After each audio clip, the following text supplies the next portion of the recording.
This is going to be a bit of a different topic than I usually cover on my channel, and it's on the topic of being mixed race. So this is going to be a really niche topic, so if you're not interested in this, feel free to click away. But for those who it's relevant to, or those who are just curious about my perspective on this, I am half British, half Sri Lankan, living in Poland. So I've got kind of three cultural clashes going on right now. And it's been a bit of an unorthodox and unusual upbringing and experience of life. Because I have both identities. I've not really picked a side. Granted, I'm probably more close to the British side because, well, although I had a lot of contact with my Sri Lankan mother and grandmother growing up, and my father didn't really like to talk much, I also don't speak the language of Sri Lanka because, well, one of the languages of Sri Lanka, because my mother was speaking to me in Sinhala when I was a child, very young, and then she panicked and thought, he's not going to understand English, so she switched to English only, and I pretty much forgot everything that I knew. And then I went to Sri Lanka a lot as a child, but I never really spent more than like 6 or 7 weeks there at a time.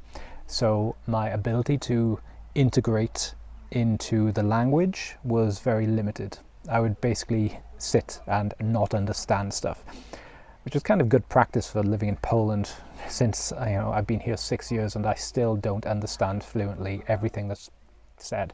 I kind of feel like I'm like a dog at a family gathering that, I understand various words like, food, walk, but I'm not I'm not following every word of what everyone says, especially when people are speaking quickly. But what I have found is that I'm still enough of an oddity that when I'm being my natural self, I'm reflecting some more of the direct, very open Sri Lankan side more than the polite, overthinking, very, even in like the less classy areas of Britain, there's still a bunch of taboos that universally across the country you can't talk about. Like, if someone's put on weight in the UK, you don't talk about it. It's a subject that you dare not broach because it's so personal and sensitive. Whereas in Sri Lanka and in many Asian countries, it's perfectly fine to say, "Oh, you look like you're getting fat." There was that video a while back of a woman who went to Thailand and taking videos of all the signs for plus-size clothing, and it's phrased in very different words than you see in the UK. But when facing those taboos, being told, you can't talk about this in one setting, and you can't talk about this in another setting, and they're just completely arbitrary and made up standards. It's just one culture says you shouldn't talk about this, and the other culture says, no, it's fine to talk about that, but you can't talk about this. And I'm there in the middle thinking, well, screw you both, because I'm going to talk about what I feel I want to talk about. I'm going to be honest and true to myself. And then in overly polite, overthinking British society, I'm then seen as too direct, as someone who doesn't think about other people's feelings. And of course I did think about their feelings, but I didn't think that having your feelings hurt was the worst thing in the world, because, well, my feelings got hurt every single day because I felt like I was a freaking outcast, and people had no problem with being unusually and unwarrantedly cruel to me because I had different perspectives than they did. At the same time, because I grew up in such a predominantly white area, I grew up in the South Wales Valleys. You can't tell by my accent now because I've traveled so much and my accent has softened so much through having to speak to people in various places that no one originally could understand me. But now I kind of speak this internationalized English, and it's not entirely clear where I'm from. But growing up, I also didn't really remember that I wasn't white. I mean, I didn't think that I was a different ethnic category than the people around me. I didn't think of myself as white as such, but I just didn't think of myself as different from other people because I didn't see them as different. I saw them as just as valuable, and we grew up in the same place, we speak the same language, until someone pointed it out. And then I would be like, oh, okay, I get what you're doing. But it was not the first thing on my mind, even if it was the first thing on theirs.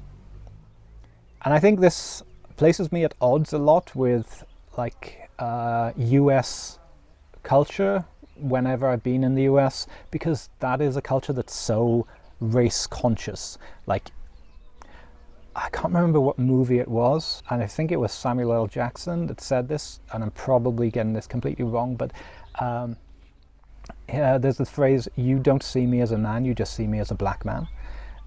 And I didn't see myself as a person of color. I just saw myself as Chris. It was everyone else that saw me as something other than an individual. And people having a set of preconceptions about me has affected my life in ways that have been both good and bad. One of the most challenging ones, though, has been around relationships, dating and relationships. Now, I grew up in a place which is very close-minded, not at all open to exploring different things, not at all, let's say, it's quite xenophobic. Like, if you didn't fit into the crowd, and this is so common in Britain, like there's this thing called tall poppy syndrome, which is based on the illustration of a field of poppies, and if there's one that's tall and sticking out above the rest, that's the one that gets cut down. And anything that's not in line with the norm gets criticized, gets bullied, gets torn down. And so I think this was part of the reason why I didn't have much attention from women or girls when I was in high school, or really until I moved to a bigger city. And then I was able to join a more diverse group of people. And then I wasn't doing anything particularly differently, but I just had so much more social validation, and so my self-esteem improved. But I don't think it's about the homogeneity of the society as such. Like, I moved to an even whiter society in moving to Poland, and yet it's particularly among younger people, and I don't know whether this is just because it's a country that has always had to deal with neighbors who are very culturally different. Germany is culturally very different than Poland. Lithuania, with whom Poland was once in the same union, in the Polish-Lithuanian Commonwealth, they are culturally, linguistically very different. Even though I'm an outsider, even though I'm different, there was kind of a more openness to get to know me. I felt in where I grew up in the UK, people thought of me as, "Oh, you're different, we don't want you, get out." Whereas in moving to major cities in Poland, people think, "Oh, you're different, I'd like to get to know you." And this has really opened doors for me in dating, because I'm given a chance. I'm not just seen as, "Oh, you're an outsider, we don't want to know you." There is again, this goes to two extremes, because on one side there are people who just want an exotic experience of something different, and I had some girls who made things very, very easy for me in terms of going to bed with them, but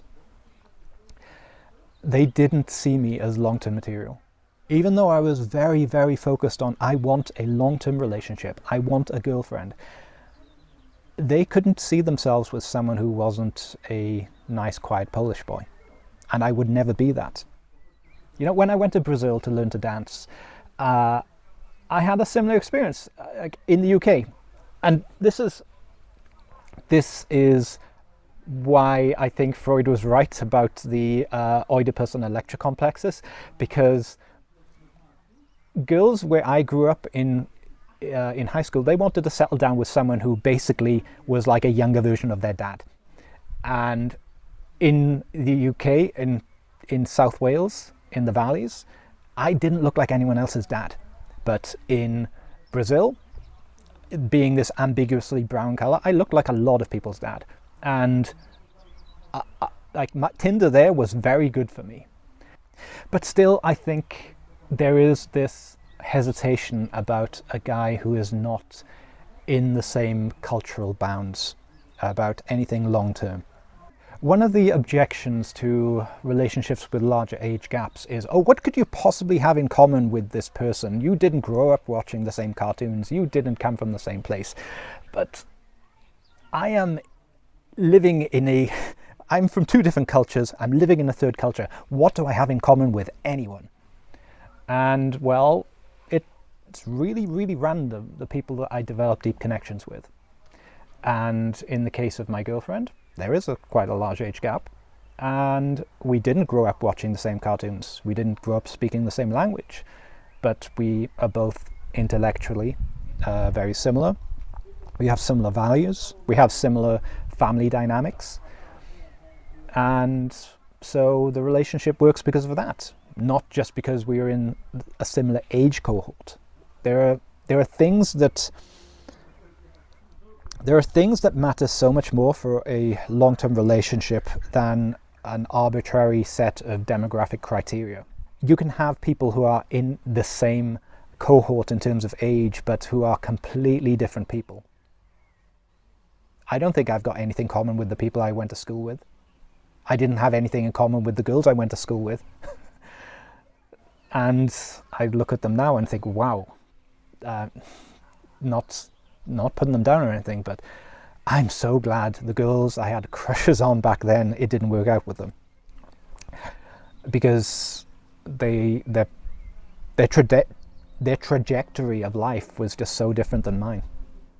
In writing notes for this video, I was thinking of what would be the important things that I would do having children who may look a bit like me in a culture that doesn't look like them. And I mean, I think a lot of the points that are spoken about, particularly in the US, is about representation. I think that seems more important for girls, with all the focus on, well, you've got to have a black Little Mermaid, or you need to see they need to be playing with dolls in their ethnicity. I don't think it matters as much for boys. I think when you look at the examples of the icons boys look at, they don't focus on the ethnicity as much, or the look. I think boys of every ethnicity can identify with He-Man, or with a Power Ranger, or with whatever other character that they're looking at, because they don't. It was like me. I didn't see my ethnicity. I didn't see my skin color. I just saw the attributes of this person, the attributes of this character. But I do think it's really important that you don't raise kids in a place that's a close-minded, xenophobic shithole. Because, well, I think it's important, even if they're not mixed race, that they grow up in an environment where people have aspirations and ambition, and because you are always going to be the average of the 5 people you're closest to. And if your school friends are all a bunch of idiots who just get drunk and smoke cigarettes and that's all they have to do, well, that's the mold that you're going to shape yourself into, because human beings are social creatures and we don't like feeling like outcasts. I think in some ways being an outcast probably saved me, because I never got into drinking, which in the culture of the South Wales Valleys is quite rare, because most people, it's getting drunk in the UK is like our national sport, second to obesity. And people just drink to forget the meaninglessness of their own lives. And it's really not good psychologically or socially. But more than this, your self-esteem gets knocked down so much if you grow up in a place where you are treated as an outcast. So I think, I'm not saying it's necessary that you have to move to a big city, because big cities also have problems with violence and drugs and negative influences. But if I was to raise a kid in a small town, I would make sure that that kid every week or two has the ability to go and spend time with friends who are of good character, who are doing something with their lives. And secondary to that would be the not getting judged on your skin color. Anyway, this has been a bit of an unplanned rant without too much of a call to action. I can already tell the lighting is all messed up because the sun has set behind the building since I started this, so who knows what this will look like. But if this has any value to you, please hit like, and if you have any questions about this, please leave a comment, and I'm happy to engage with this as much as you want. So yeah, thank you very much for joining. I will continue to make more on-topic videos, and I'll see you next time. Take care.